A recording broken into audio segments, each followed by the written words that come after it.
Damn, you already here, huh? What's going on? All right. So, I'm going to talk some boxing right quick, of course, because that's why the title of the stream called Boxing Talk. So, I'm going to talk a lot about Valdez, Shakur Stevenson, Manny Pacquiao, basically holding up boxing, and he need to make a decision on what he going to do because people have been very patient with him, but now it's time for him to make a decision because Bud and Errol Spence shouldn't hold a career up waiting to see, who's going to win the Manny Pacquiao sweepstakes. But I'm going to talk about that then in case, or should I say, if anybody cares, Canelo has a fight this weekend, and based off the media attention that it's getting, which is damn near none, doesn't seem like anybody cares about this fight that's coming up, and I don't blame everybody or anybody for not giving a rat's ass about the Canelo fight.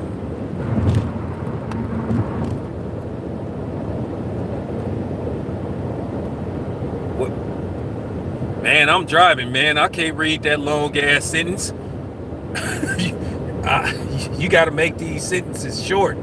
Like I can't read a whole paragraph. I'll be in somebody's house or ran my ass off the freeway. You got to keep the sentences short, bro.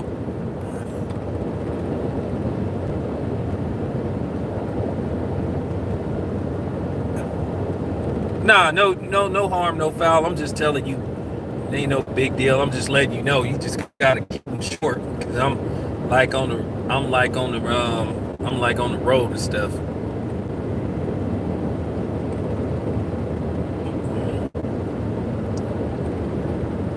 And then Oscar Valdez, he being celebrated, and it's and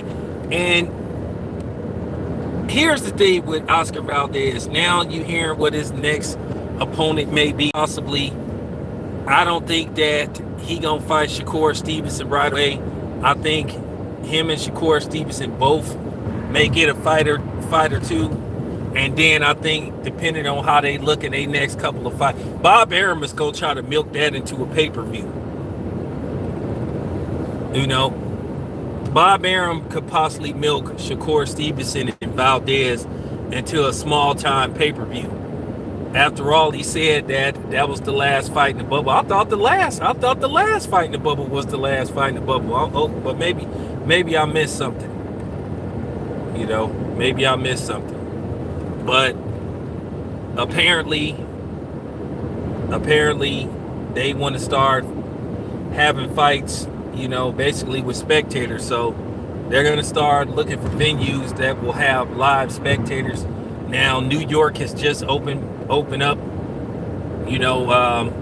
Starting today, New York can anybody that's playing in New York, they could have spectators. I think they said, which I think they're gonna have to up that, which I think they said New York can have 10% capacity. So that means basically if your stadium holds 10,000, you could have about 1,000, 20,000. You could have like 2,000. They're gonna have to up that to probably a little higher than that. They're gonna have to up that to like maybe 20.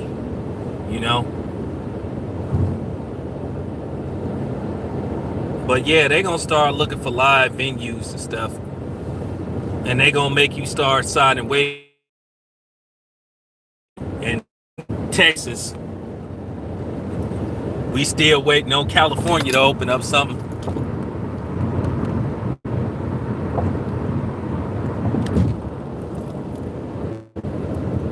Oh, I'm laughing at what happened to I'm laughing at what happened to Josh Kelly because that was hilarious. They was really trying to build this dude up to be like the next Roy Jones Jr. And when I saw how that dude fought, I was laughing. If you a dude that they trying to groom to be the next Roy Jones Jr. and you some white guy and you fighting one-dimensional, come forward, other like white guys, yeah, you gonna look amazing. And it came down to matchmaking. And as you can see, Avanesyan was ready for him. And he started losing steam. You started to see the steam come off his punches after like the middle of the third round. And you kind of knew it was coming.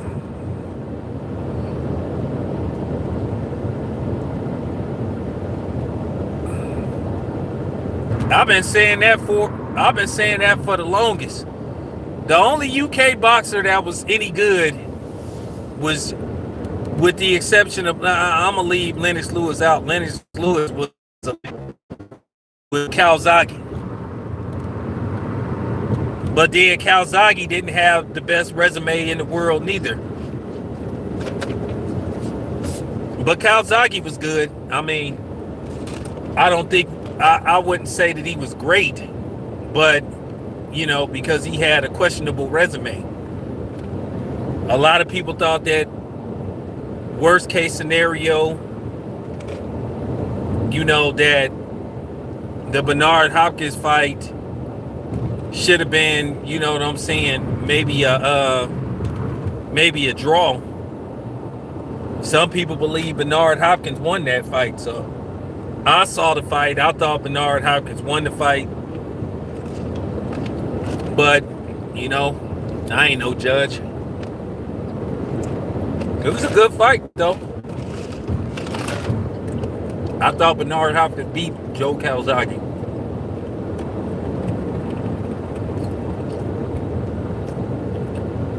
But getting back to Oscar Valdez. Oscar Valdez is not going to fight Shakur Stevenson right away. I'd be shocked if Bob Arum made that fight next, because Bob Arum is going to try to milk that fight at least for a couple of more fights in between both of them. I think worst case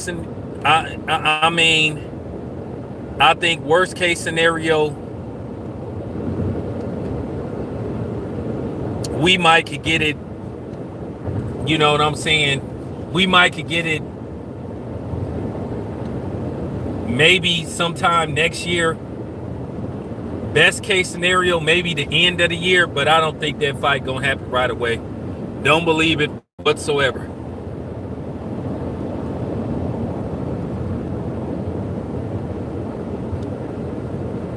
No, I'm gonna talk about that in a minute. I'm gonna talk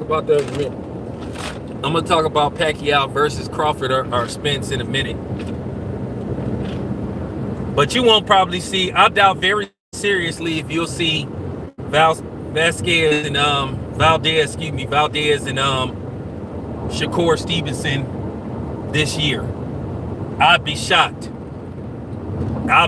if Bob Arum made that fight next. Bob Arum don't like to, especially when both fighters are signed to Top Rank, he want to try to, you know, build the fight up, milk it a little bit.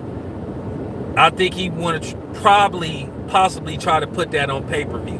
Make it like a small time pay-per-view. And he might find Lomachenko, you know, find a tomato can for Lomachenko to fight. And then it'll do some solid numbers. But yeah. Let me talk about Canelo right quick. I think the fans have spoken with Canelo because people are just tired of seeing Canelo fight these type of dudes. Canelo just haven't fought what you would call an interesting fight since, and really the second fight wasn't really that interested. I mean, he ain't really fought nobody irrelevant since the second Triple G fight, and that was damn near 4 years ago.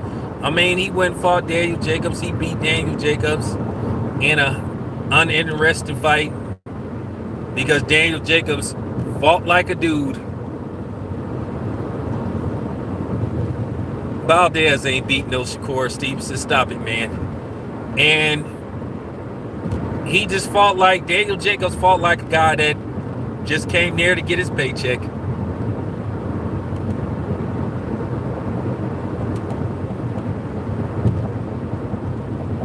Yeah, well, that makes all the sense in the world, but I just don't think Bob Arum would do that. I don't think Bob Arum is anxious to put.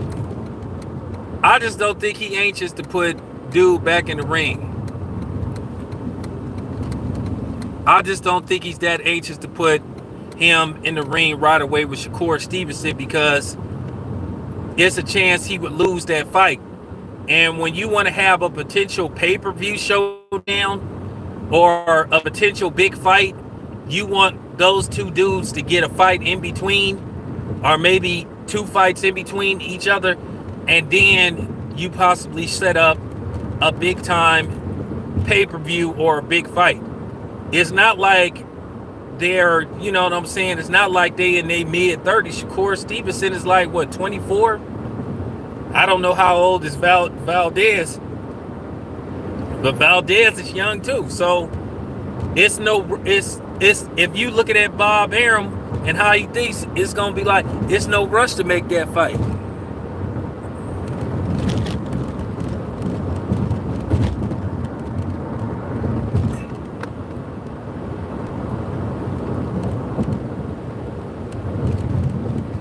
Yeah, Pratt, you right about that. Nobody cares about Canelo. That's why the media ain't talking about it, because nobody don't care about him fighting Urine,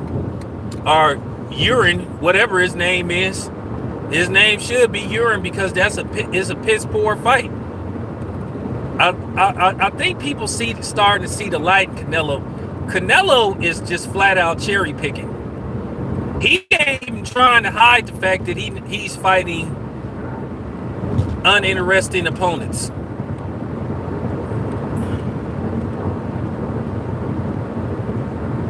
That's why nobody ain't talking about it, because nobody don't care. Who in the hell? And they fighting in front of live spectators. I promise you, they gonna give away however many. You know, I don't know if y'all know, they said in Florida you could operate at full capacity in Florida. I promise you that fight ain't selling. I promise you they gonna be giving away tickets to that fight.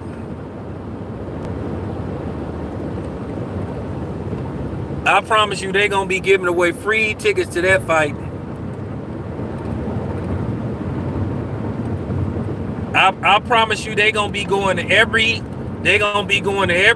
high school. They gonna go to every office and give away tickets. Because one, nobody don't care about that fight. So you can't use, so if you don't see nobody at that fight, they can't use they can't use the excuse, we had a social distancing. Nope.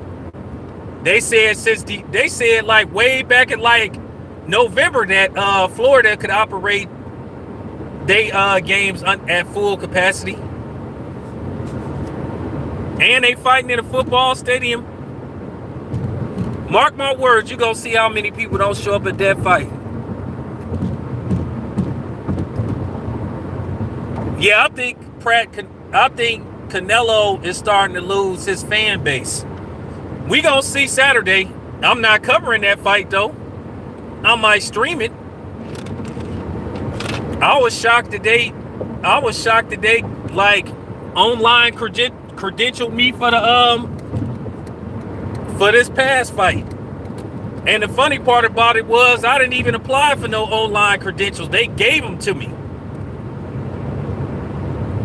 But that's how you know you're doing big things, when they come to you.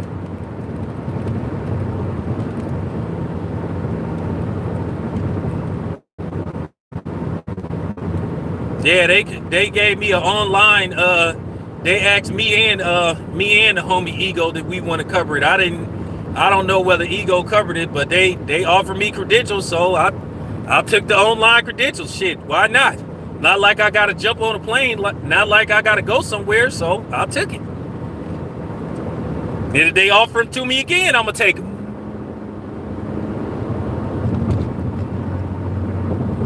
Yeah, I heard Las Vegas, they went from 40% to where I heard they gonna let stadiums operate at 50, 60. So that's why I know that Bud versus Sean It's gonna probably be, if that fight happened, that's gonna be in Las Vegas.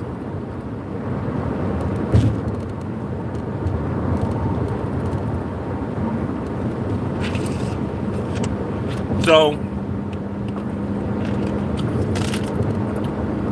yeah, that's cool. Yeah, that's cool. They're gonna let y'all operate at 60%. Because, Vegas need that revenue stream from, live events. Because they took a big hit last year. So that's why I know that probably Sean Porter versus Bud is going to be in Las Vegas.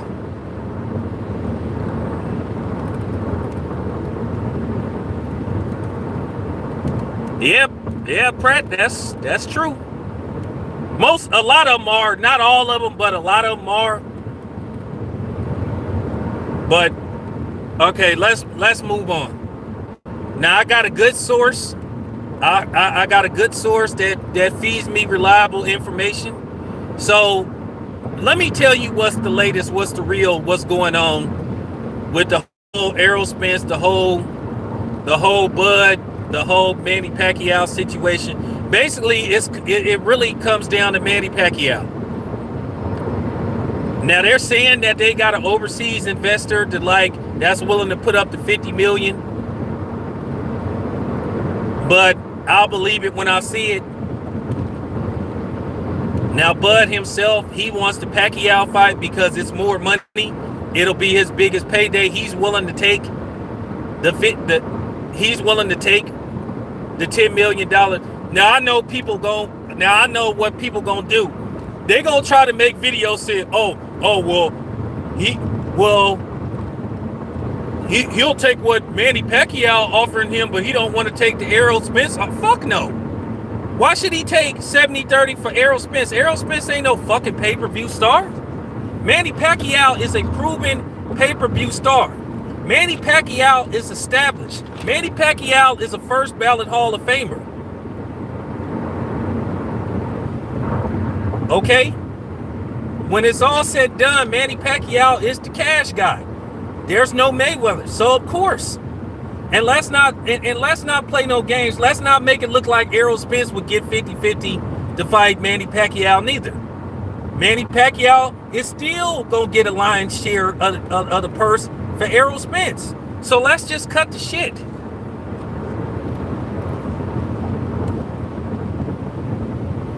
But my problem is with Manny Pacquiao needs to hurry up and decide because he's holding up other potential fights.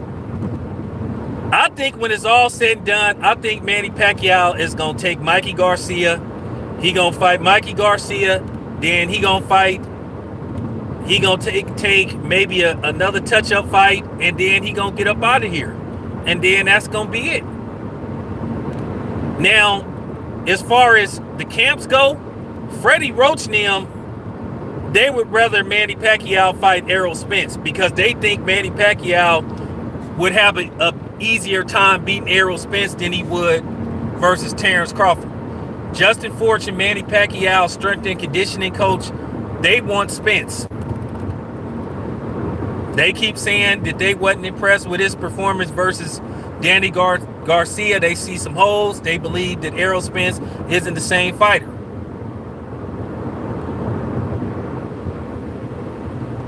Where Bud ain't really nothing wrong with Bud. And I'm just keeping it 100. Bud is going to be a very difficult fight for Manny Pacquiao. Manny Pacquiao got a puncher's chance against Bud. He might could land one shot that might could possibly put Bud's lights out. But he's going to have to get into a firefight with Bud.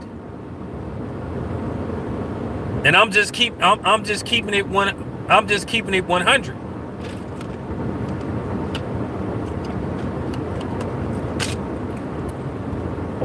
So that's who Manny Pacquiao's team want him to take his chances with Spence.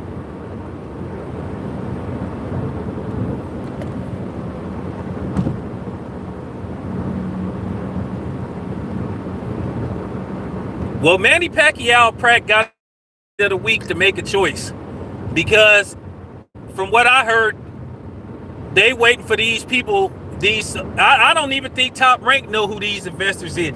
They waiting to see what Manny Pacquiao is gonna do. They gave Manny Pacquiao, I think, till Saturday to decide what he want to do. And if not, then Bud is gonna finalize the fight with Sean.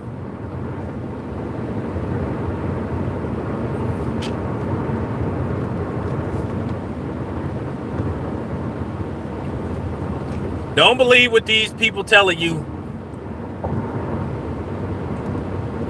It's going Manny versus Bud, or Bud versus Sean Porter. That's gonna be Bud's next fight. It's either one of those two, but it's probably gonna be Sean Porter.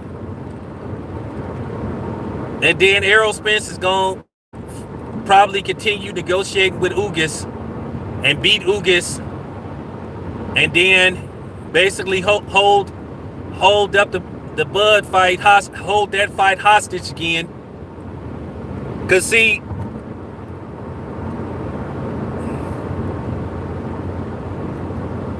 hey Pratt, I got a lot of love for you. You a diehard Pacquiao fan.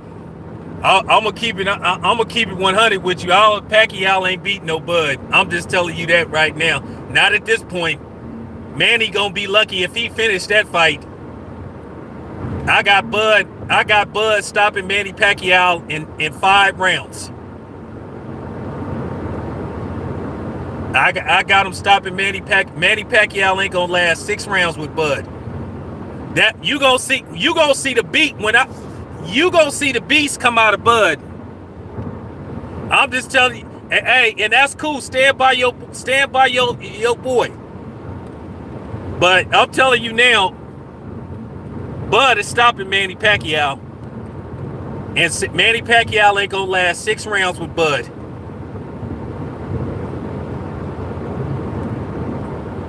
I'm just telling you that right now. Bud, he too skillful right now. He can match Manny Pacquiao in power.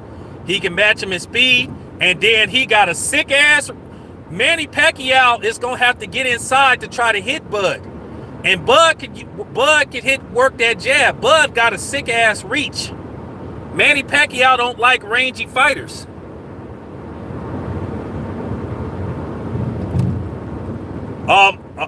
Nah, but hey, I'm sorry, Pratt. Manny getting stopped. He getting stopped in that fight.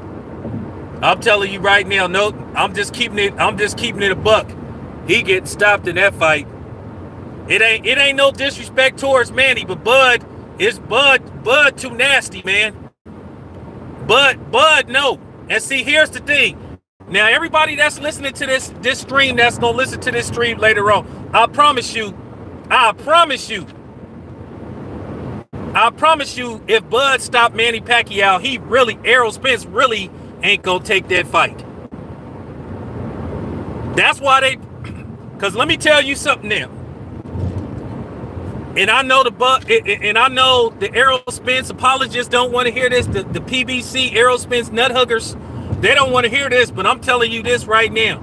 If Bud fights Manny Pacquiao first, and he stops Manny Pacquiao, since people want to play that A side shit, Bud is automatically the A side. Bud is automatically the A side if he fights Manny Pacquiao. Because a victory over Manny Pacquiao is better, and a stoppage over Manny Pacquiao is better than 3 of Errol Spence's last fights. Not even Floyd could stop Manny Pacquiao. I'm telling you that right now. What are you talking about? Manny Pacquiao been stopped like 3 times. I'm telling you that right now. I'm telling you right now. Mark my words. You know who I'm talking about. You know what niggas gonna try to make excuses. But I'm telling you right now, if Bud gets Manny Pacquiao first and he stops Manny Pacquiao, he does something that Floyd couldn't do. I promise you, he automatically should get. Then he could start talking that 60-40 shit to Errol Spence. And I promise you, the Errol Spence nut huggers gonna be mad. Because now, some of them, they really scared that fight finna happen. So now they already trying to downplay, oh, Manny Pacquiao, 42 years old. Manny Pacquiao, 42 years old, but when they hear Spence finna fight him, oh, this is really gonna put Errol Spence to the test. This is really gonna see you. They always change the narrative, and that's why I stopped fucking with some of them cornballs. I promise you, they gonna change the narrative. I promise you, they gonna change the narrative. No, he ain't. No, he ain't, Pratt. They've been doing this to Bud for the last 3 years. They try to make it look like Danny Garcia is a world beater. You already know Danny Garcia should have. Danny Garcia ain't done shit at 147.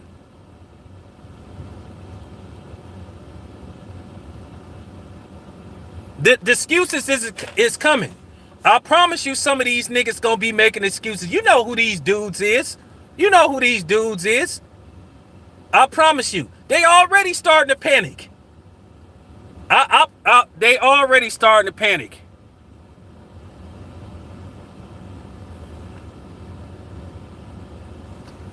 So, I'm telling you right now, if Bud gets the Manny Pacquiao fight, if he stops Manny Pacquiao,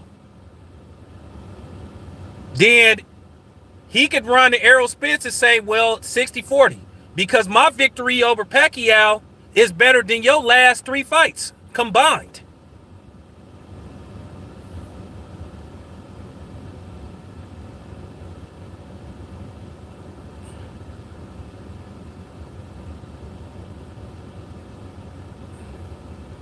So I'm just telling you right now, the Errol Spence nut hugging is gonna start. I'm just keeping it 100. I've been saying that Errol Spence versus Bud is 50-50.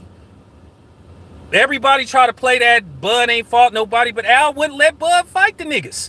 Just like he ain't trying to let, just like he won't let, just like Al Heyman and Floyd, they don't like matching brothers versus brothers.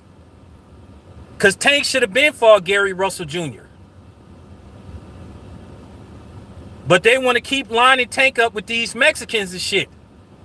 And I don't want to see that shit all the time. I don't want to see that bullshit all the time. But I'm telling you right now, Bob Arum, what he may try to do to Al Heyman, he might try to give Al Heyman the shaft, because he might say, okay, well, you've been playing games with me, so I'm not going to make, unless Al Heyman offer Valdez like an absurd amount of money. Unless he offer, I'm talking about Al Heyman gonna have to offer like Valdez like $10 million to get him over there. I don't like to use that word overpaid, because at the end of the day, I don't like to say that shit. I try not to say that shit because it's kind of disrespectful. I try not to say that word overpay, but it's gonna take a shitload of money to get Valdez over to what's gonna happen is Bob Arum may try to pull the other side of the street move. Because when you have to go fight over at Top Rank, they want you to overextend. So that's all I'm saying.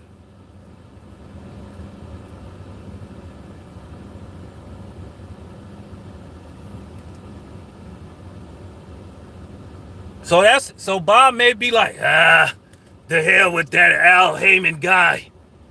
Remember Bob Arum said that Al Heyman wasn't a real person. Which a lot of people thought Al Heyman wasn't a lot of people thought that Sam Watson was Al Heyman. I thought Sam was Al Heyman for a minute, until I had to think about the Budweiser Superfest, and I remember that Al Heyman was a promoter. Like I said, he started in music and shit.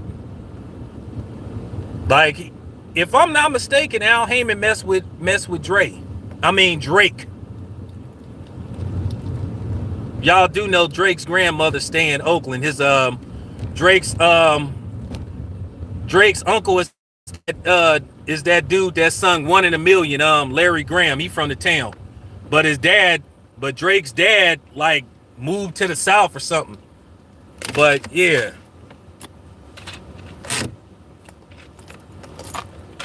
But on some real shit, it's gonna take a tall amount of money to get Valdez,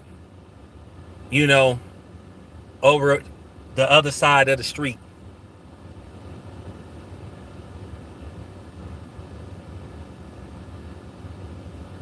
Nah, no. Well, the easiest fight to make it. See, I'm gonna tell you something. This is just real talk. A lot of people don't want to hear this. Cause see, I know my boxing. See, let me tell you what they doing. All Al Heyman doing is recycling what Bob Arum was doing in the early 2000s, when he was like in the early 2000s, the mid the tens, where he was recycling, making matches among other fighters that was with Top Rank. That's all Al Heyman started doing when he started the PBC. But see, Deontay Wilder, he demanded that Al Heyman make that fight with Bob Arum in the Tyson Fury rematch, because Deontay Wilder wanted that fight. Oh yeah. Now it's kind of funny. I don't know if you guys heard, but Burchett is saying that something was in his water, or something happened with him. He said that he might have. Burchett said something might have been in his water. I'm gonna be honest with you. I don't put nothing anything. Hey, it's funny. Here we go. Hey, here we go again. Another Las Vegas fight. Another Top Rank fight where a fighter saying something ain't right.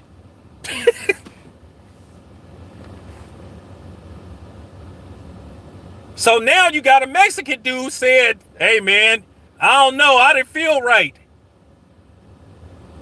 Nah, KP, don't be like that, man. Don't be like that. I'll just tell that. So now you got a Mexican fighter saying that somebody might have like drugged him. And now you got Wilder, but we already know the media ain't gonna attack Burchett like they do Wilder. And what y'all okay. Let's keep it 100. Let's keep it 100. Since we doing the stream, I feel like I got the most honest subscribers. Pratt, you here? Davis, you here? D, you here? Let's keep it a buck. How come every time we talk about controversy, why is Bob Arum and Top Rank always tied to something weird in a fight? You go back to Resto and Panama Lewis, that fight. You go back to Miguel Cotto, Margarito 1. You go back to Miguel Cotto, Sugar Shane Mosley. You go to Margarito, Sugar Shane Mosley. Then you have Deontay Wilder. Now you got Burchett, and you got Burchett, you got Valdez.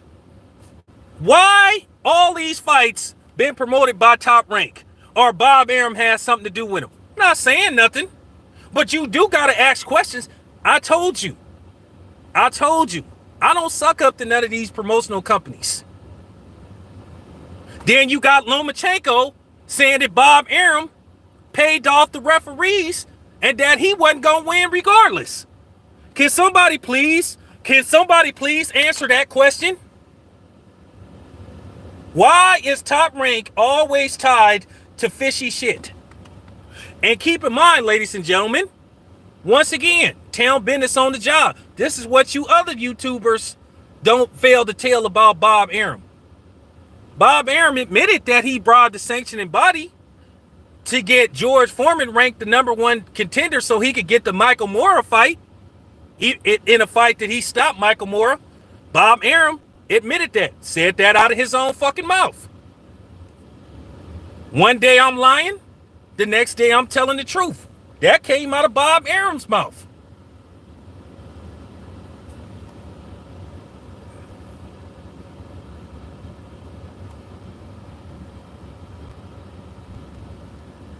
So you gotta look. I'm not finna sit up here and get on. I'm not finna sit up there and get on Burchett and attack Burchett, because that will make me look like a hypocrite. If I said, well, Wilder said something and then nothing, hey, I'm just saying that's why I didn't get on Lomachenko. Lomachenko the one that said Bob Arum bribed the judges and that he wasn't gonna win that fight regardless. So everybody that's listening, answer me that question. Why is all those fights somehow tied to Bob Arum in Top Rank? Loaded gloves, water, illegal hand wraps, I'm just saying. I'm just saying. I'm just saying.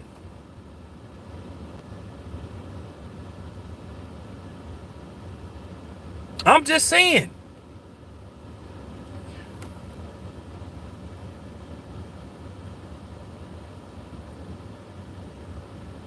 I'm not saying. I'm not saying. No, I'm just saying. I'm just saying. Lomachenko said he wasn't gonna win regardless, but I think Lomachenko lost because he just was scared to do something the first 6 rounds because he really was spooked when Teofimo and his daddy was saying it's not going past what they said it wasn't going past 3 rounds, and Lomachenko spent half of that fight going backwards. Didn't start throwing a punch till like damn near the 7th round. I think Lomachenko lost the fight fair and square, but I'm not dismissing the other shit. You can't dismiss the Margarito fight. By the way, that happened, Margarito Cotto. By the way, that happened in Las Vegas at the MGM Grand. So that's why when people were saying, "Oh, the commission catches everything," no, they don't. No, they don't. That's a damn lie.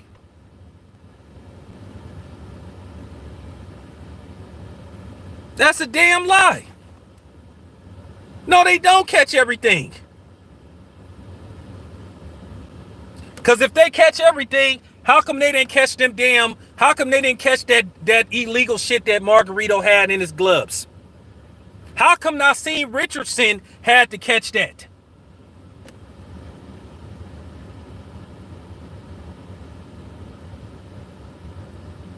Once again, Bob Arum said out of his own fucking mouth that he bribed a sanctioning body to get George Foreman ranked the #1 contender, which everybody knew. How in the hell did George Foreman get a title shot when George Foreman came out of retirement and fought nothing but bums? George Foreman came out of retirement and fought nothing but butchers, mailmen, you know what I'm saying? And dudes and morticians. And somehow, some way, that resonated him before everybody else to get a title shot.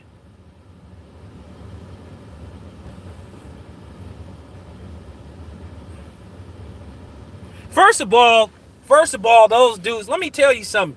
Y'all keep forgetting. I done been in them locker rooms. I done seen them commissions. They don't know what to look for because most of those commission people, they never boxed themselves or trained or no, for real. Dude, you know how easy it is? Do you know how easy it is to slip something in somebody's gloves? It's easy as hell.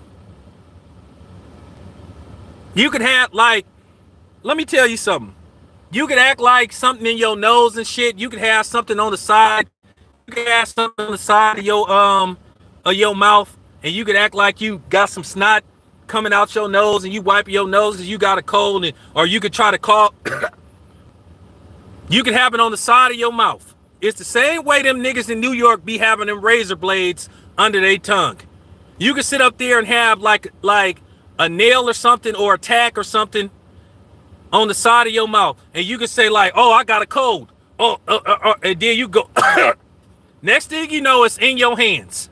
And then while you rapping, you could slip it in between that tape because that Gus got that sticky shit. Stop it, man. Stop it. Stop it. Stop it.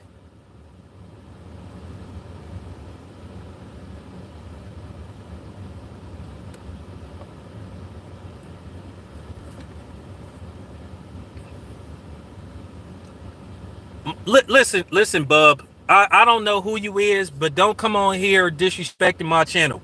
I will have my moderators clap your ass. Shut the fuck up. Don't tell me how to run my channel, or I will have your ass clapped. Shut up. Listen. If you're gonna be condescending, get the fuck up out of here. You can bounce right now. This my shit. Go troll somewhere else, bitch. Now, with that being said, let me continue. Hey, moderators. Mike from Boston, if he say something disrespectful again, clap his ass. Clap his ass with the quickness. Mike from Boston, fuck you. I just want to say fuck you. You probably white. We all know that Boston is the most historically racist city there is. No, you is telling me how to run my channel. Hey, clap Mike from Boston. Get his ass up out of here. I ain't even finna argue with you. Clap his ass. Clap his ass. Now go troll somewhere else. Bitch. Oh yeah, and fuck Boston.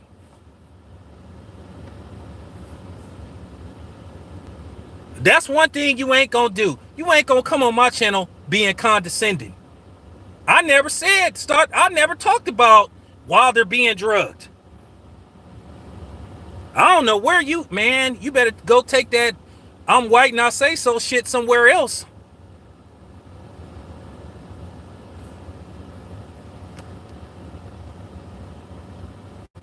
Yeah, but once again, Mike from Boston, fuck Boston. Oh, and fuck Mark Wahlberg. John Cena, I'm cool with John Cena, but fuck Mark Wahlberg, fuck his brothers, fuck his mother, fuck the whole city of Boston, except for the black people that live in Boston, one of the most historically racist cities in the Northeast. Now, anybody else want to come on here? Anybody else want to come on? Anybody else want to try it?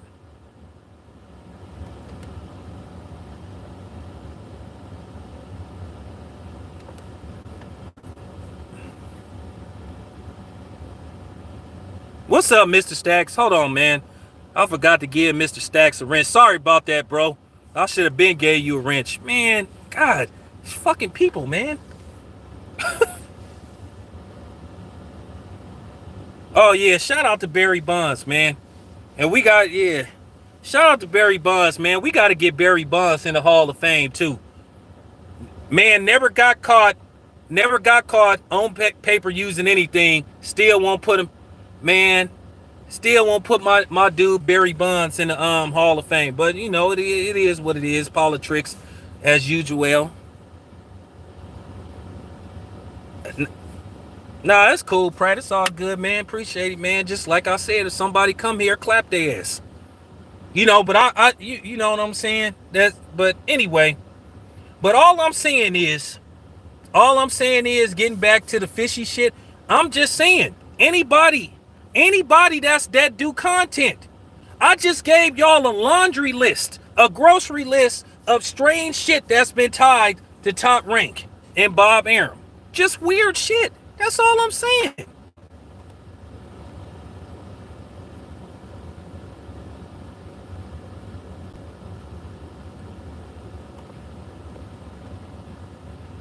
I'm just saying. You got Brissett talking about something was wrong with his, and then keep in mind, oh yeah, let's go back to, and speaking of water, I could go back even further. Don't y'all remember? I just think that, I don't think that played a role in what happened. I just think that, he just got outsmarted. Keep in mind, George Foreman said the night he fought Muhammad Ali, said he felt funny. Said he felt like somebody did something to his water. And if I'm not mistaken, Bob Arum promoted that fight. So, I'm just saying, this been going on for a while. I was born in 1974.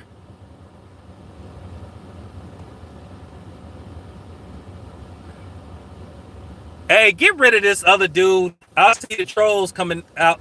Pratt, Mr. Stacks, get rid of this dude that's talking about stop capping. Get rid of him. Get rid of him. No, you know what? No, I'm saying, no, I know about Don King. I was wondering. I'm trying to, yeah. Don King promoted. Yeah, my bad. But this is but that's the point that I'm trying to make. Strange shit been going on in boxing forever. Okay? That's all I'm saying. Don't listen to these dudes. The point that I'm trying to make, don't listen to these dudes that be acting like it's impossible to like slip something in. Don't you remember Freddie Roach accused, and I'm gonna go and let's talk about something else. Yeah, my bad. Don King did that. Let's talk about something Freddie Roach said. Don't you remember Freddie Roach said that Oscar De La Hoya going into the Manny Pacquiao fight, the night of the Manny Pacquiao fight? Freddie Roach said, and Freddie Roach once trained Oscar De La Hoya. He said that Oscar De La Hoya stacked his gloves his whole career. That came out of Freddie Roach's mouth, a white guy. If you can find the original broadcast, I'm talking about the full-fledged 3-hour broadcast originally of Manny Pacquiao, but of course HBO didn't want to make that a big story. Freddie Roach said out of his own mouth, he said Oscar De La Hoya stacked his gloves his whole career.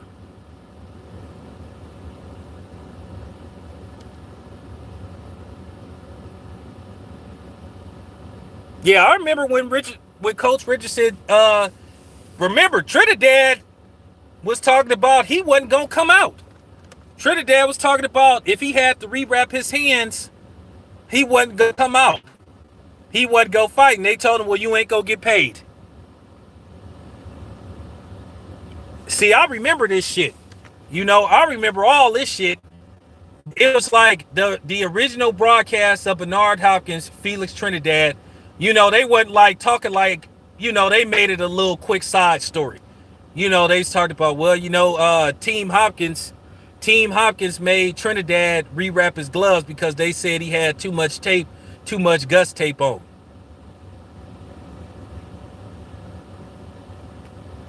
And once again, let's go back to Miguel Kessler and Andre Ward in Oakland. Virgil Hunter made Kessler rewrap his hands because he tried to stack his gloves. And don't you, man, I told you, I remember this stuff, man. Now, don't you remember last year, or was it in 2019? The Phoenix Boxing Commission caught Ray Beltran. Well, actually, they caught Ray Beltran with stacked gloves, and they still allowed him to fight. And they was actually supposed to make him rewrap. This is what I'm trying to tell y'all. These commissions don't be knowing what to look for because they ain't boxers, they ain't trainers. All this stuff about it's impossible, ain't nothing impossible. When people say it's next to impossible, even Kenny Porter said it's hard, but it's not impossible. I just explained to you like 10 minutes ago how you could possibly slip something in some gloves. It's not that damn hard.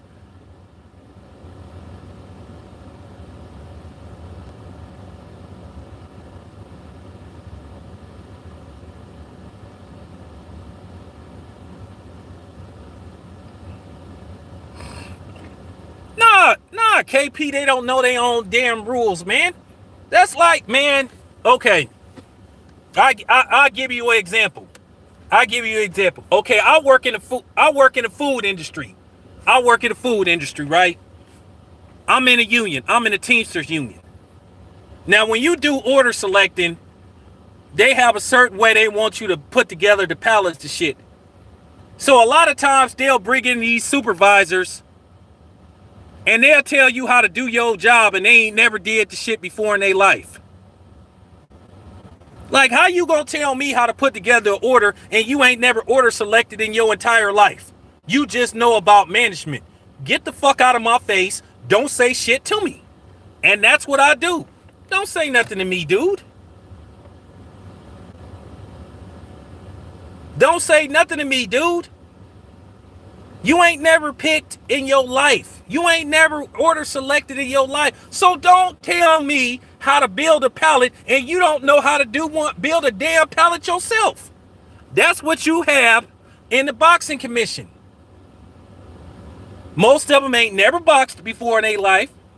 Most of them ain't never been a trainer. Most of them ain't never been a cut man. So how the hell they know what's the difference between a properly wrapped glove and a low? Man, stop it. Don't listen to that gibberish that these dudes be talking. And the same thing with a lot of these boxing content creators who will try to dismiss and say, oh, it's impossible for the boxing commission not to catch nothing. Like I said, if that's the case, how come not seeing Richardson, a trainer, was the one that caught Margarito trying to put that shit in his gloves?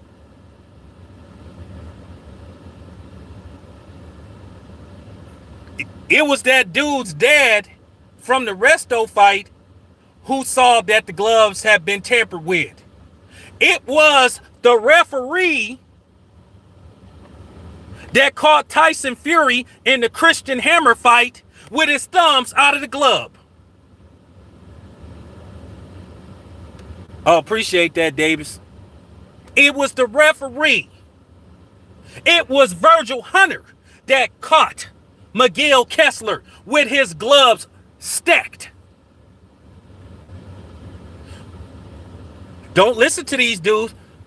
Don't listen to these dudes don't listen to these clowns like Marcos and these other dudes, Michelle Joy Phelps and that coon Radio Raheem. They ain't never boxed in their life.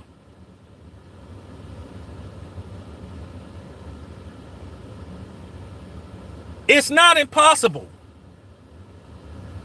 So when people try to say it's next to, no, it's not next to impossible. It could be done. If a lunatic that had enough guns to take over a small city can sneak into a hotel in Las Vegas and gun down like damn near 100 people without getting detected, you mean to tell me that, man, stop it. Who do y'all think y'all talking to? It's impossible.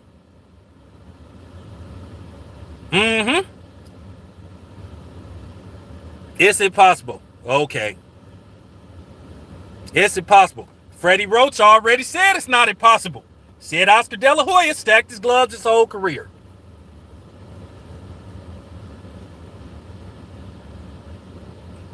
Man, I'm like T Grizzly. Man, I do this shit with no effort. Like I said, I'm the realest dude on YouTube. Like I said, I don't have no horse in the race. I'm just giving y'all the real. It's impossible. It's impossible. Come on, Bob. Stop it. Stop it. Boxing ain't changed that damn much over. Stop it. I'm just trying to tell you who these commission dudes is. They just like that supervisor that they bring in at your job. Somebody telling you how to fly an airplane ain't never flew themselves. That try to look up statistics and logistics, and then they trying to tell you how to do your job. Get your ass out of my face. Get the fuck out of my face. You can't tell me shit. It's all that now that's what you call all cap. It's all cap. It's been all cap. Don't believe that stuff where they say it's impossible. Nothing's impossible. For real. If they got little tiny microscopic ass cameras that they can slip through your you know what I'm saying, your genitalia and detect whether you got colon or prostate cancer, you mean to tell me that it's impossible for them to like slip a foreign object? You mean to tell me it's impossible? First, okay, and I'll give you another example. If it weren't for Floyd Mayweather, Marcos Maidana was gonna get to use those gloves that had next to no padding by the thumb. That's why Floyd was like, ain't no motherfucking padding in here. That's all I'm saying.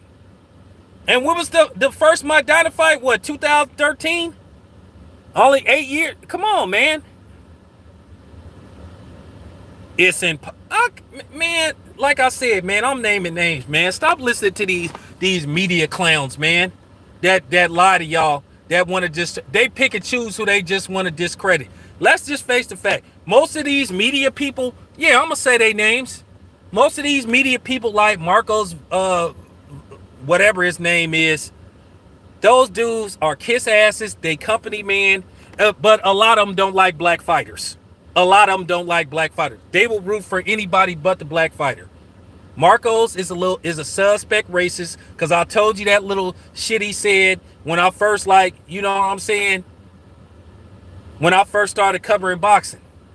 And you could tell his punk ass I said it too. The only person in boxing that's cool that I do happen to like is Ellie Setback.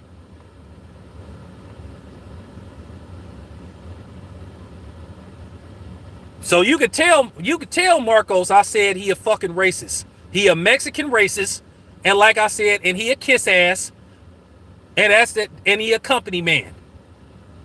Like trying to act like it's impossible. You had Steve Cunningham do a demonstration. You know what I'm saying? Don't listen to Marcos.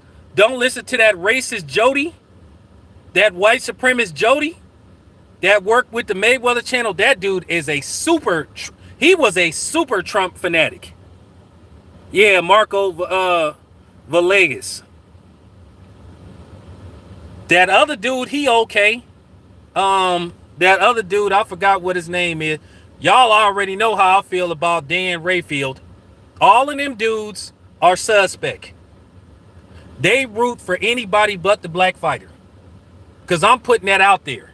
All of them. And then Radio Raheem, or should I say Radio Raccoon. I don't give a damn Radio Raheem is from Oakland. Radio Raheem is a super coon. But I don't get in people's business because I started to tell Bill, don't ever do an interview with Radio Raheem because he tried to throw Devin under the bus. He said what Devin said about I'll never lose to a white boy. Radio Raheem tried to say Devin Haney was a black racist. But then when Sergey Kovalev and when Larry Merchant said that racist shit about Deontay Wilder, he didn't say nothing. He didn't say nothing about Sergey Kovalev, racist shit he said about Andre Ward, Adonis Stevenson, didn't say nothing. Didn't say nothing about all that racist shit Paulie Malignaggi was saying. But then he gonna try to attack. Not only did he try to attack a young brother, he tried to attack a brother from the same fucking city.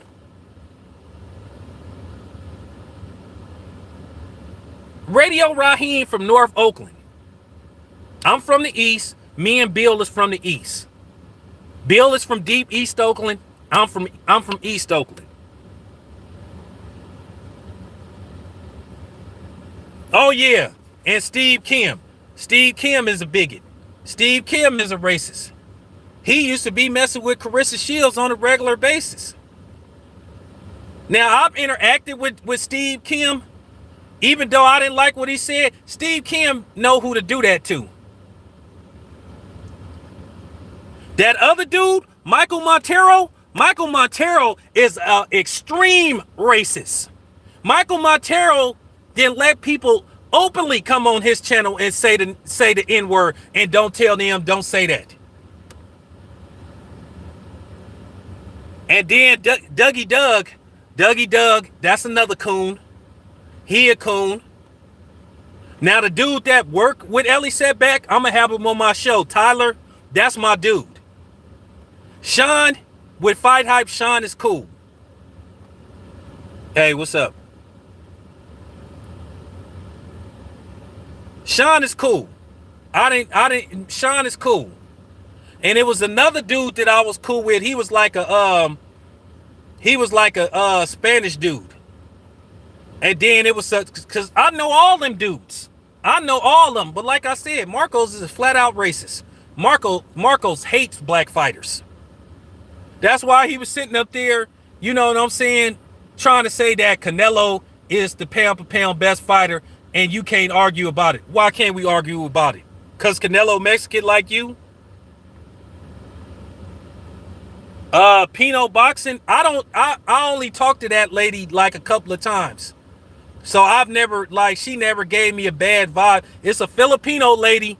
I forgot what her name is. She cool too. Michelle Joy Phelps, she's a tickety dot dot dot. So, like I said,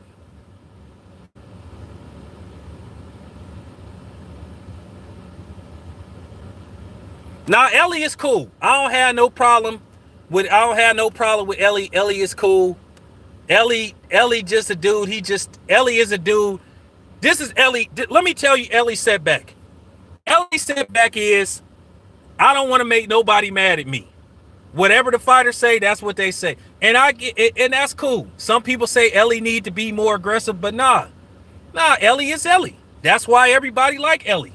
He never passed any judgments. But like I said, all you got to do is listen to Marco's videos. Marcos is extremely anti-black fighter. And like I said, and you could tell Marcos I said it. Well, Canelo is emulating a black fighter. He don't have the footwork of black fighter. Well, you know what? I don't have no problem with Canelo's fighting style, but Canelo not fighting the best dudes out there.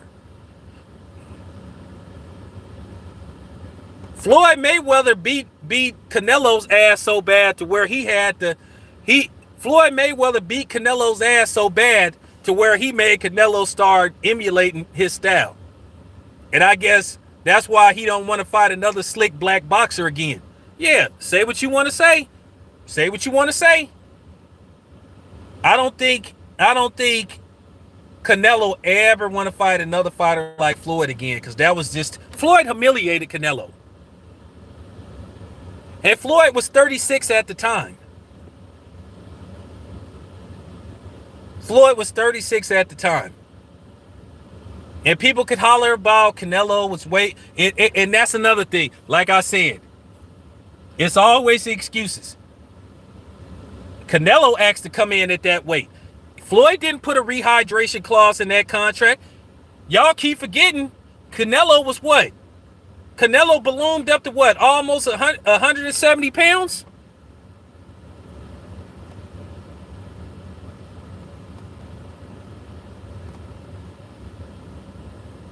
It's not like Canelo try to control your weight. He try to control your rehydration. Nobody puts more stipulations in a contract, than than Canelo. Canelo want to control your weight, how much you rehydrate. He tell you only can have 1 glass of water like the eve of the fight, and you can't do no more than 5 push-ups, and you only can be in the steam room like maybe 15 minutes instead of an hour. So I'm just saying,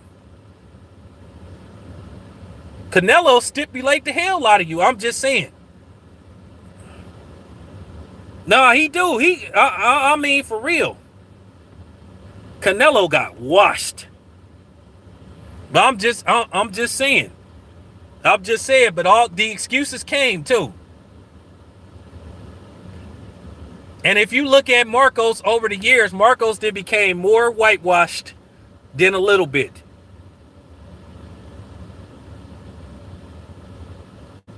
Nah, Canelo do be trying to like I said, he got his ass beat so bad by Floyd.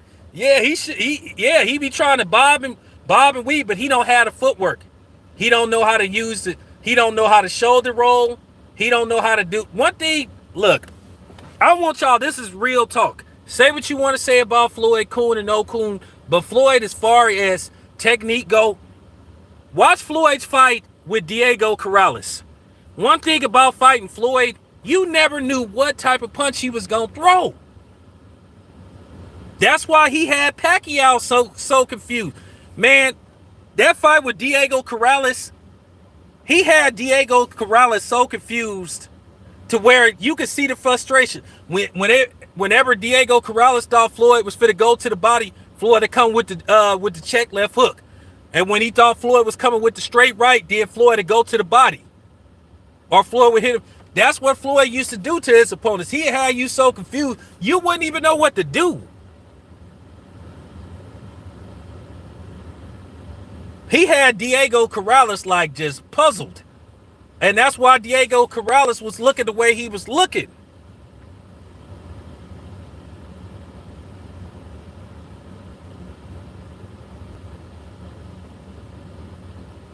So I'm just that's what that's what Floyd used to do to people. The thing is, like Floyd said, he wasn't lying when he said it ain't no game plan for me. Once Sugar Shane, like he took away, and see, here go the thing with Sugar Shane Mosley. Sugar Shane Mosley thought he could walk Floyd down, and he thought he probably would have his best moments if he could get Floyd like up against the ropes. And then after he nailed Floyd those 2 times, what did Floyd do? He stood right in the middle of Shane Mosley and started picking Shane apart. Floyd was like, oh, okay, you want to brawl? Okay, let's brawl.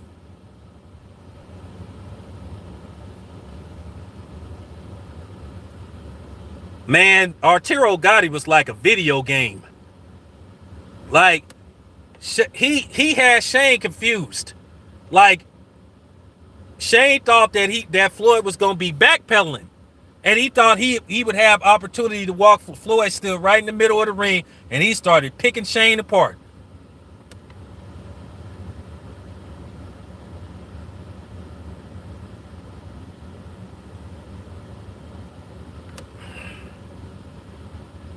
We not talking about the Super Bowl, bro.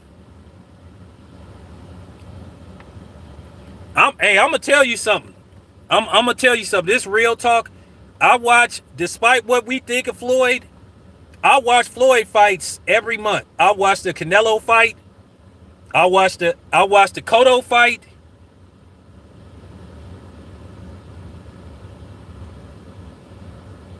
I watched the Cotto fight. I watched the Canelo fight. I watched the Corrales fight, and I watched the Gotti fight. I watch those fights like at least once a month. And I ain't even gonna lie. I'll be trying to emulate that stuff. And I watch how Andre Ward fight.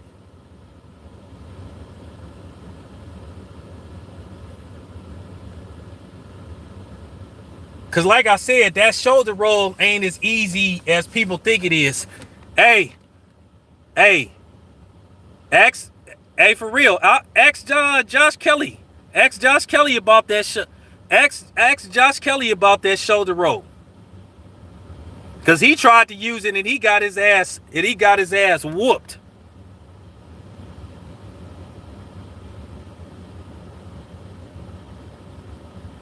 If you don't know how to use that shoulder roll correctly, and then the high low guard that Floyd, and that's another thing. He don't always use that shoulder roll.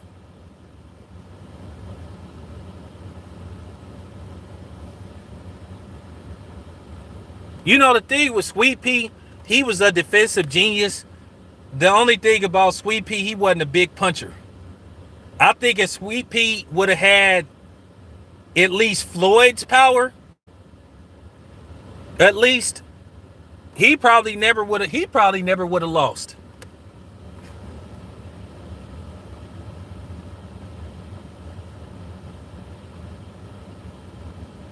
Yeah, like I said, Josh Kelly tried to use that shoulder roll at times and it didn't work. And the thing is with Josh Kelly, he ain't as fast as he thought he was. Cause he looked kind of stiff at times. He didn't know how to draw his fist back when he was throwing punches. That's why Avanesian was able to go, like start walking him down and like hitting him with them punches. He was hitting him with short, hard shots because Josh Kelly didn't know how to protect his face. See, he thought that Roy Jones Jr. shit could work with him. One, he had too much muscle mass. That's something he got to work on.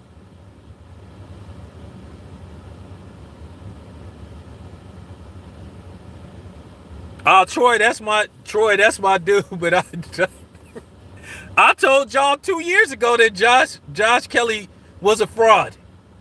I mean, I'll put it to you this way. He ain't gonna be what they gonna make him out to be, because that's gonna happen to him again.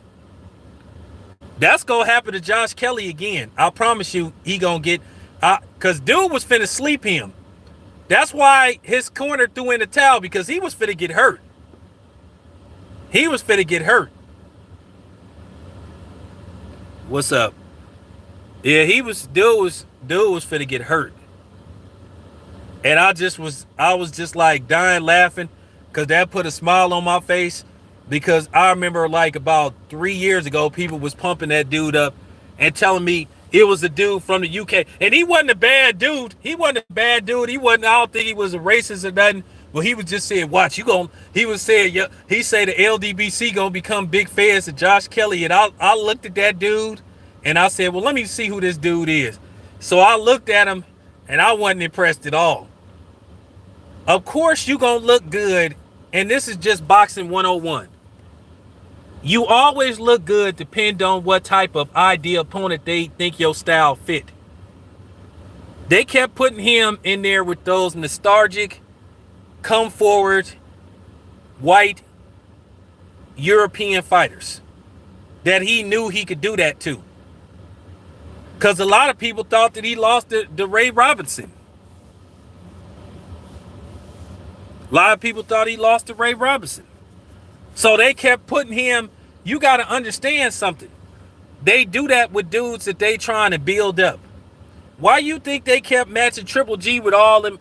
Why? Yeah, exactly. Why you think they kept matching Triple G up with them come forward, no footwork, not really big punching like Uber drivers and morticians that Triple G kept fighting? They kept feeding him them type of dudes. What happened when he fought somebody with a half? What happened when he fought Daniel Jacobs, who had more than half decent boxing skills? He looked confused. He looked like he wanted. And you heard what he said. He said he was never gonna fight. He pretty much never said he was gonna fight Daniel Jacobs again.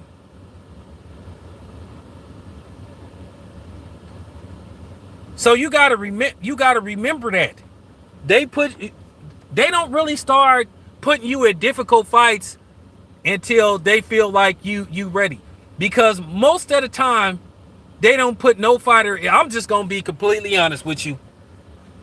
Boxing has always been about styles that's friendly to whatever fighter that they trying to build up. They don't never start putting you into no risky fights until you like up if to you up there. They've been started doing that. They started doing that like in the mid 90s. They stopped doing that with Sugar Ray Leonard and Thomas Hearns and Marvin Hagler. That's why you got so many undefeated fighters right now. Or so many fighters with one loss. They did that with Lomachenko. I've been telling y'all that's what they was doing with Lomachenko. They was finding styles that Lomachenko would look good against. My favorite era of boxing? Shit, the 80s. The 80s and the 90s. When everybody was trying to fight each other. But like I said, that stopped. When guys like Lennox Lewis and all them people left, that's what they was doing. That was the new formula.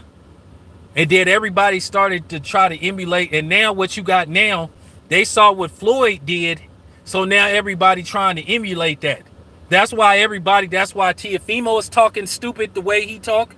That's why a lot of these other guys, that's why Errol Spence talked the way he talk. It's a few fighters out there that's throwback fighters.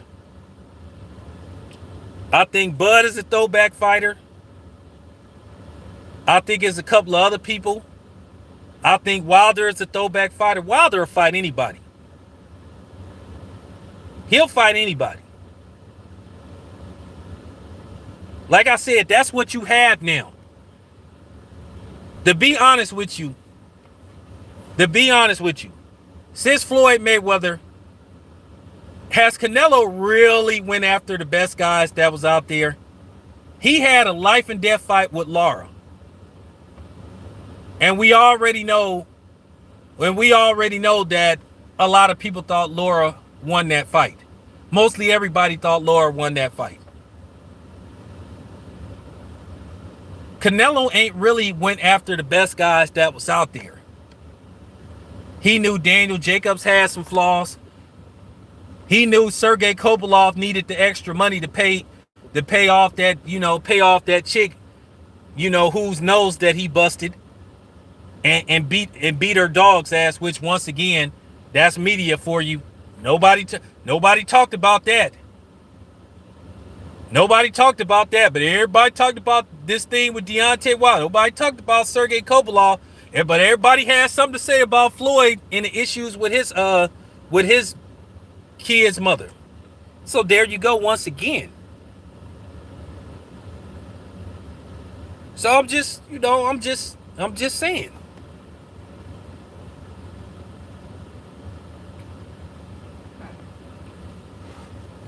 See, here's the thing. Boxing, they don't want to see, the government want to get involved in boxing.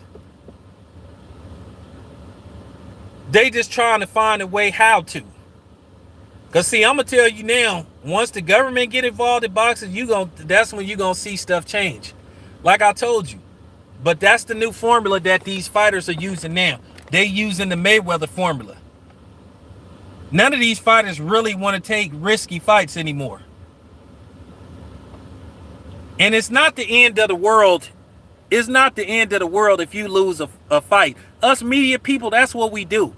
We talk our shit because we trying to build up the next fight. We trying to build up the next guy too. But it's not the end of the world. But now you got all these other dudes, like I said, they think they Mayweather.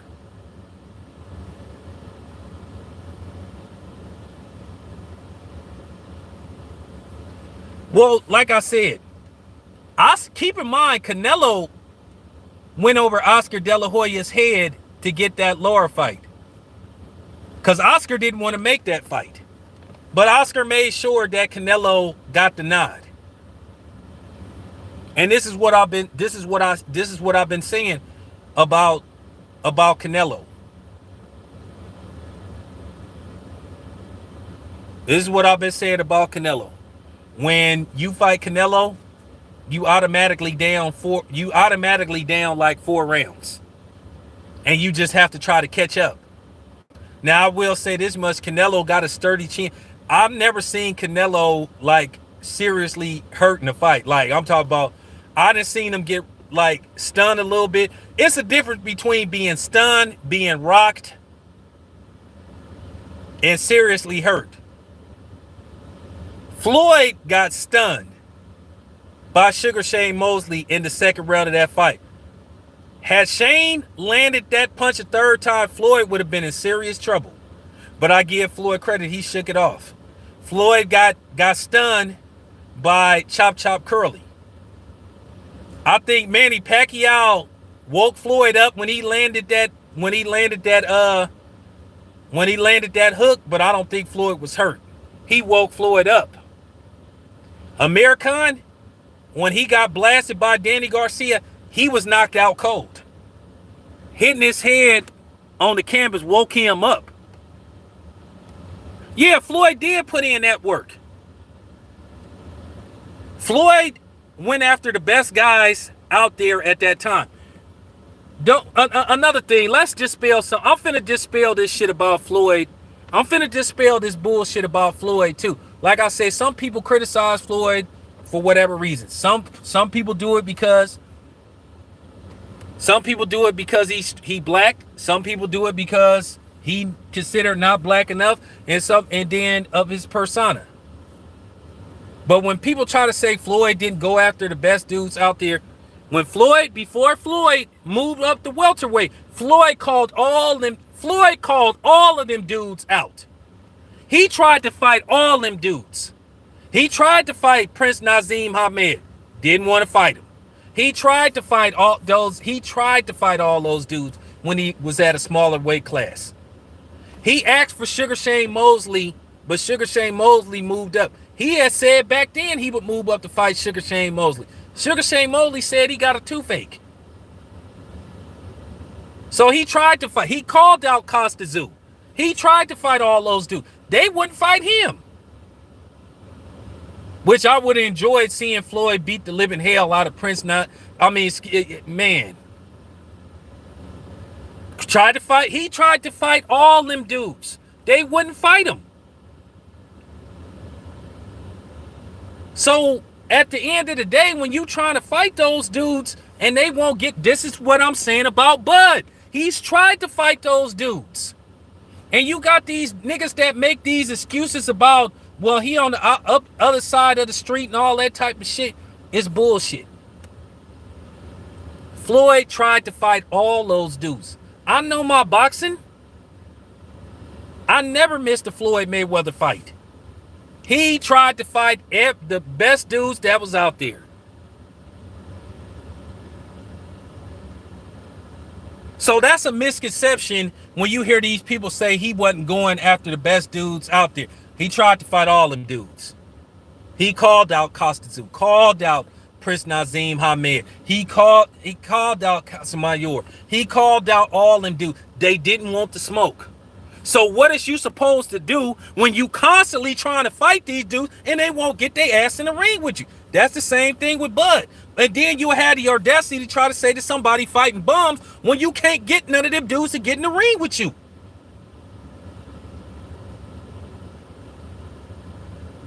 That's what you call fanboyism. I'm just telling the truth.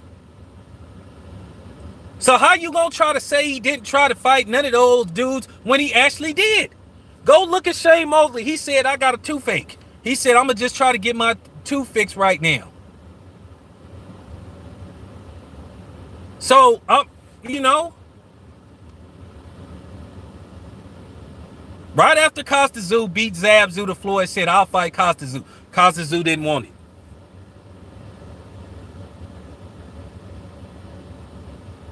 And then they try to use this excuse about, oh, well, he made Ricky Hatton come up to fight him. Ricky Hatton fought. Ricky Hatton asked for the fight.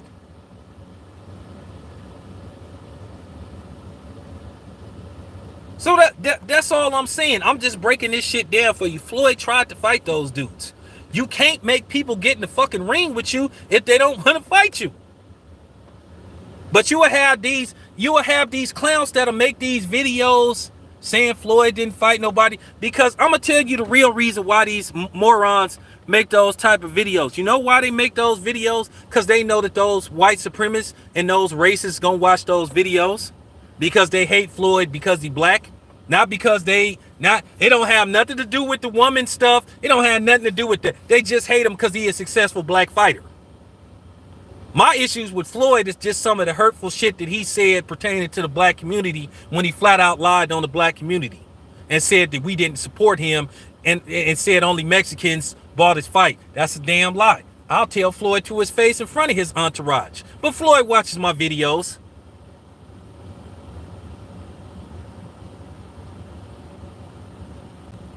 What's up, Ronald, my boy Ronald? What's up, my dude?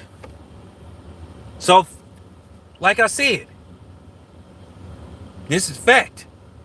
That's why these people, that's what a lot of these dudes' channels is predicated on. What you think that other dude be doing? I ain't naming no name. What you think that dog rapist be doing? The one that live in Taiwan. His whole channel is predicated off of, speaking bad on black fighters. That other cracker do that. That white boy that say from Chicago, that's what he do. And a couple of other people. That cornball Hispanic dude, that's what they do. They create content putting down and attacking black fighters. But then they want to interview them. But then they put that content out because they want racists to watch their videos. Trust me, you guys, it's more racists out there pretending to be boxing fans than it is boxing fans that are, you know what I'm saying, actually watching these videos. I have boxing fans that watch my videos because I keep it 100. Racist, white supremacist coons don't like me. Most of those black content creators, like that bug-eyed nigga, that coke sniffing nigga, once again, they make videos shitting on black fighters because they know white supremacists are going to watch those videos. That's why they have. That's what that other nigga used to try to do. That other cornball dude that I had to ether. That was his whole formula. Y'all gotta understand. I'm telling y'all the real. I want y'all to understand something. I appreciate y'all. Like I said, I could have went that route too. I could have been talking that bullshit. But y'all got to understand, for real, that's why they have the sub count that they have. Not to mention some of them buying them, because you have a lot of these dudes. As long as they you look at YouTube as a whole. I could have videos where I ain't even talking about boxing and somebody come on my channel and say some racist shit. Because you got a whole bunch of dudes hide behind their computers and they feel comfortable. That's why most of them don't show their face. And that's why they love these boxing videos where you have these black content creators, these non-black content creators, mostly putting down black fighters. Because they know it attracts views. I could have did that. When I talk about black fighters, it's out of love. And it's like I said, I would never try to demean Errol Spence as a person. Errol Spence is a good father. He a devoted father. Same thing with Bud. When I talk about these fighters, it's out of love, and I respect them too, because I've never fought a professional fight. But I'm saying at the same time, this is just real talk. This is real talk. We are the customers. We are consumers. We have the right to ask these fighters to fight the best fights out there. If you expect me or anybody that's listening to this video, if you gonna have the audacity to ask me to give you $80 to pay per view to watch you fight a sub-level opponent, no, I'm not gonna do it, or I'm not gonna keep doing it. We have a right to ask these dudes to fight the best guys out there or the best available opponents. Now, if you want to continue to fight on free TV, okay, fine. But if you ask me to give you $80 or anybody else that's listening, we got a motherfucking right. We got a fucking right to ask y'all to get y'all asses in the ring with the best dudes out there. We don't want to hear y'all hollering about how much somebody should get paid or how much you should get, especially when you not packing them in. Say what you want to say. Manny Pacquiao is a proven $1 million pay-per-view star. Even Oscar De La Hoya, even Floyd Mayweather. But Errol Spence, nah, dude, get out of here. You ain't no pay-per-view star. You selling 200,000 pay-per-views. Errol Spence ain't even touched 500,000.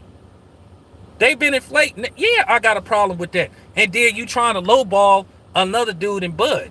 Manny Pacquiao is proven. So you can't use that same theory when it comes to Bud taking $10 million to fight Manny Pacquiao and he getting $40 million. Manny Pacquiao is a proven commodity. Manny Pacquiao is a global household name. Even if you don't really watch boxing, you know who Manny Pacquiao is. Worst case scenario, the Filipino dude. So I'm just keeping it 100. I'm not attacking these fighters. All I'm saying is the same thing with Canelo. This is a travesty. Do you know they making y'all pay, or whoever, do you know they making y'all pay $49 to watch this fight with Canelo? They charging $45. No, excuse me. They charging $49 to watch this Canelo fight. So we do have rights because we are consumers. If you want us to pay $80, you better be fighting an $80 worthy opponent. Okay? That's just real talk. You don't go into Foot Locker. You don't go into Foot Locker because you looking for Pro Wings or Stadias or them type of shoes or as we used to call no label shoes, we used to call them Yum Yums back in the day. If you shop at Foot Locker, you expecting to see Jordans in there or Adidas high-end shoes. So that's why they have the right to charge you what they charge you, because they supposed to be a high-end shoe store.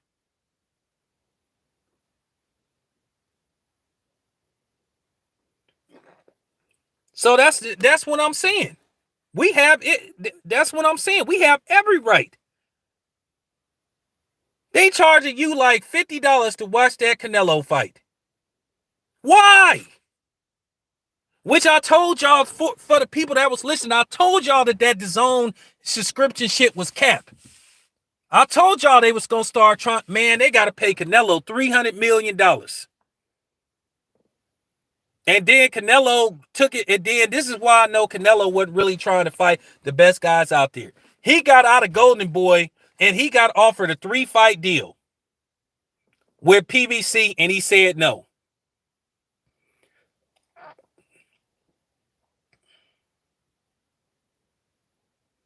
Oh man, you in Australia? Dang, you way out there. Australia is still what, a no-fly? Australia is still no-fly, right? Shit, it's like shit, it's like damn near the next day out there. It's like an 18-hour time.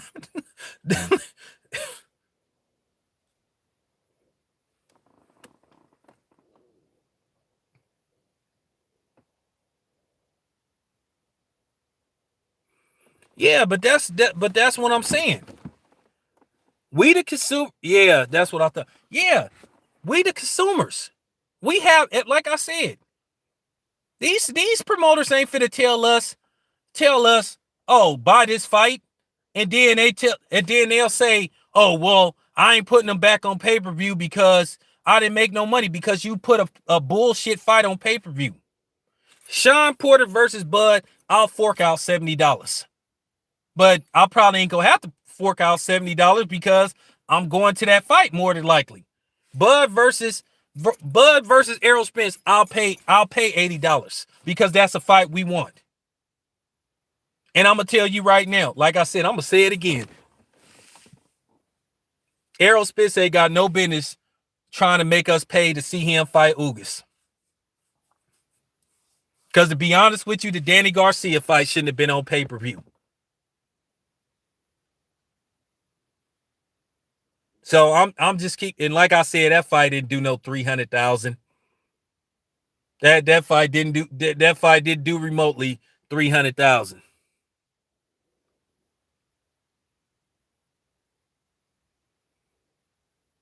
Now Australia, bro, Australia been having like Australia was probably the best country that handled the coronavirus the most accurate way possible.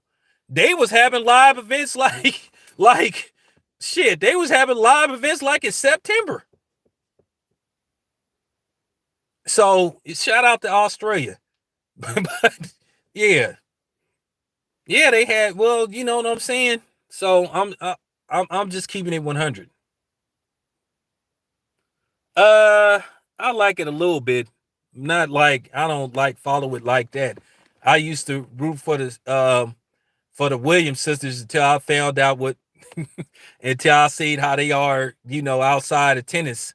So I just kind of like, I drew back from them just like I did from Tiger Woods. They don't want to be who they are, so I'm good on them.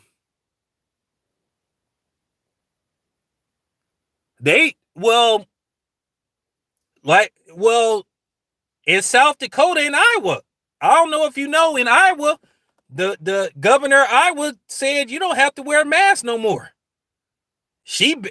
But then again, nobody goes to Iowa, so I mean, for real, nobody goes to Iowa anyway. So they probably should have been one of the states that didn't have to require you to wear a mask.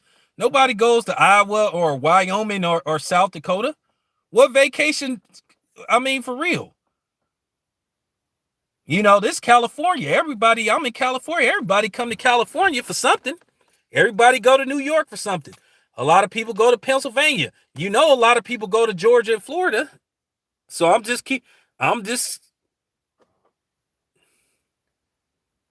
bruh, I already know the mask thing was a complete scam. Because how was people that was wearing masks still catching that shit? It was a complete, it was a scam from I don't want to say from the gate, But I'm gonna say the mask thing just made a whole bunch of companies money because, like I said, why was people that was wearing masks and you knew was wearing masks still was getting it? Cause I already told y'all if it was, I wouldn't be wearing no mask if I had it did. You know, if it was up to me, you gonna die eventually, like I said.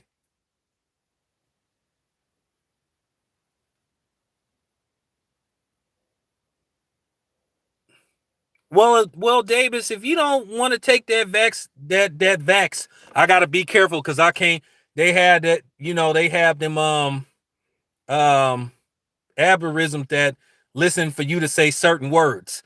Like I probably ain't gonna be able to get this video monetized because of the f bombs, but that's okay.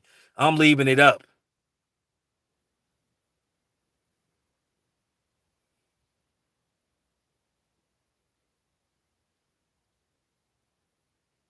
So I'm just saying.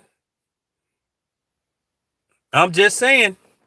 It was people that I'm just saying. Well, they said they was like the hell with mass.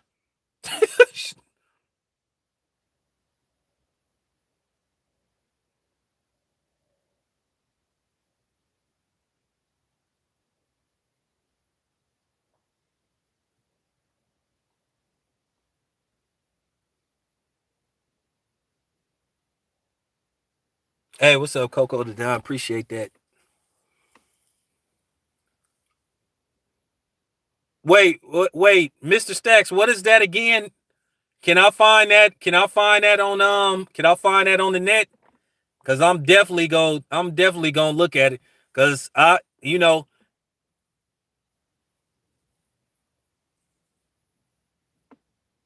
okay, I'm gonna check that out. I'm gonna check that out. I'm definitely gonna.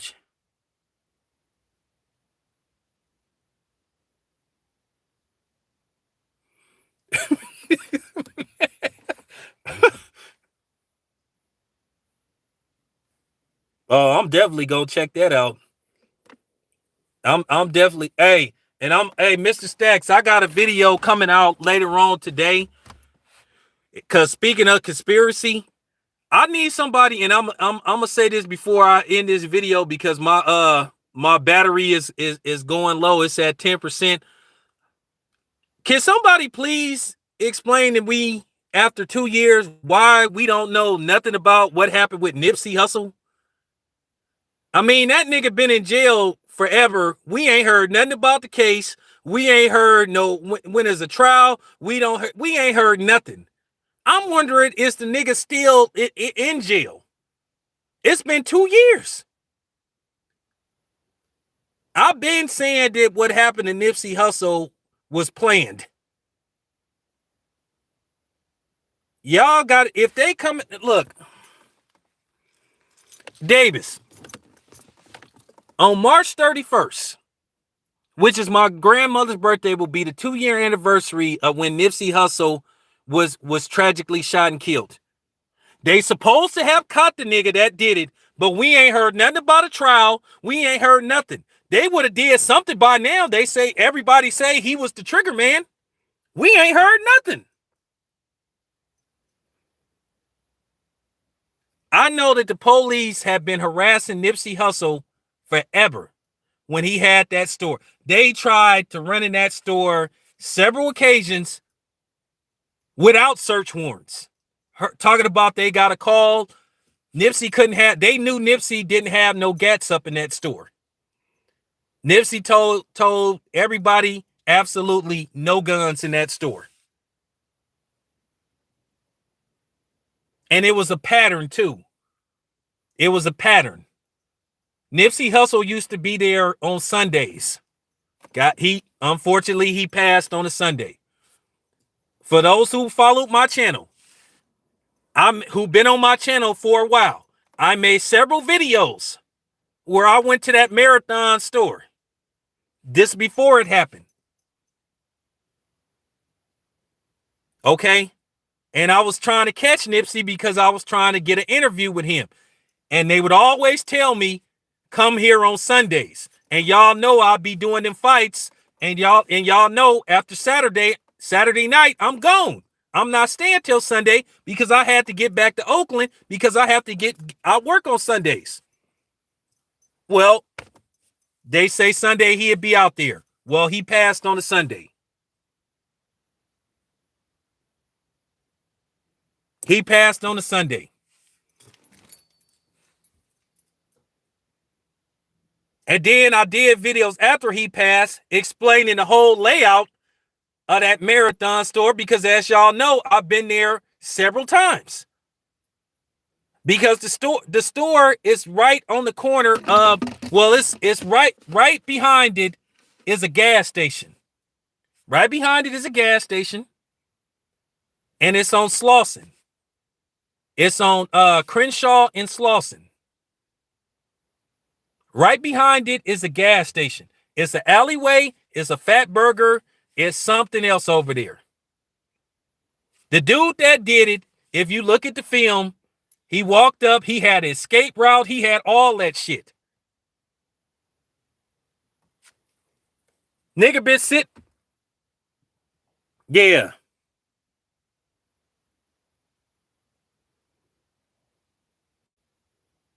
I never bought into that. I never bought. Nah, Jamie Foxx's real name is Eric Bishop.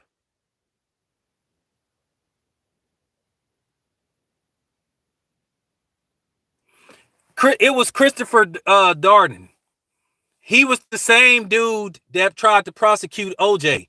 And then I found that strange that all of a sudden after years, this nigga pop up and want to defend the dude. So, like I said before, I find it strange, and I'm just you know what I'm saying? And then what niggas was telling me after it happened, I got hella connects in LA. But I don't be wanting to ask because at the end of the day, that's some shit you just don't. I'ma keep it real with y'all. You can't be asking everybody questions about what happened to Nip. Cause it's deeper than what y'all think. That ain't like for real. People is really like, people get really nervous when you talk about what happened to Nip.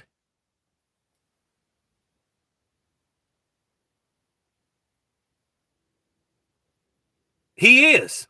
Davis, he put the house in house nigga. He another Larry Elder, another Herschel Walker, another Jesse Lee Peterson. He all them dudes, he all them type of dudes. But like I said, I could tell y'all one day I'm gonna go to LA.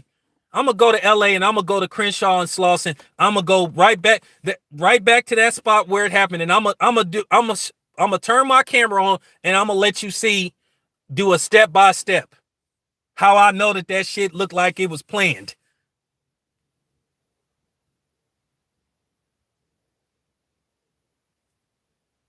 Now I want you to hear the key part what I'm about to say.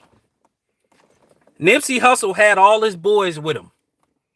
When that dude came, I want you to hear the key word. Nipsey Hussle didn't want guns in the store. Once again, Nipsey Hussle didn't want guns in the store. I didn't say nothing about outside. Drop the mic. Drop the mic. So the one day, none of them niggas, look, dude. I could tell you now, when I used to be on the block, I'ma just, I don't trap no more. But let me tell you something. I used to have my shit sitting in just in case the police tried to run up on me and try to you know what I'm saying? I had a little bag that I had no more, and I keep my my stash in my mouth. I wouldn't keep no more than five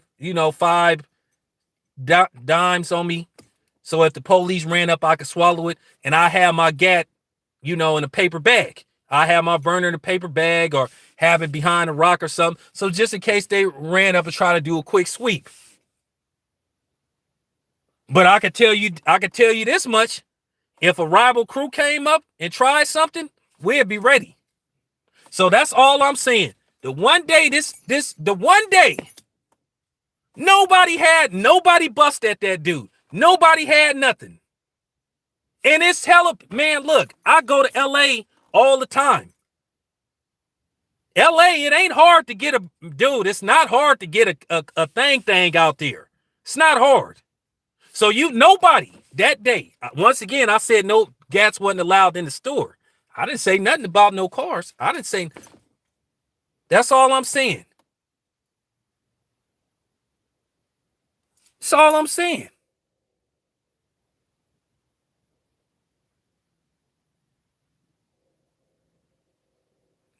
All I'm saying, Mr. Stacks, you know what I'm saying.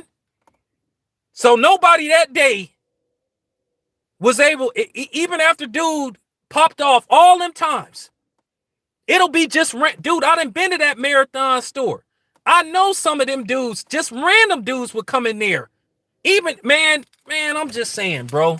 That's all, man, that's all I'm saying. You got to understand something. When somebody, man, the same way the government did what they did to Fred Hampton, what they did to Malcolm X, what they did to Martin Luther King, they got to have a plan. They got to have a layout. You got to have escape routes. You got to orchestrate that stuff. You got to have the right timing. That stuff that happened to JFK, that was planned for weeks. They tried to have you think that Lee Harvey Oswald was the capper, and he wasn't. JFK got hit by 3 different rifles. And they don't want you to know he got hit. And then if you look at the angles from where he got hit,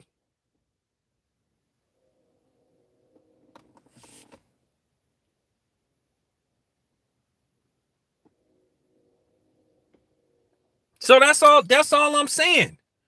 Oh yeah, Tulsa, all that stuff is premeditated. The Las Vegas stuff, that was planned. When you plotting something like that, you got to have a layout. You spot the area. Look, man, my stepdad was in the military for over 20 years. He explained all that stuff to me. He didn't buy what happened to Nipsey Hussle. When he looked out, when they was explaining to him how he was like, hell no. Nah.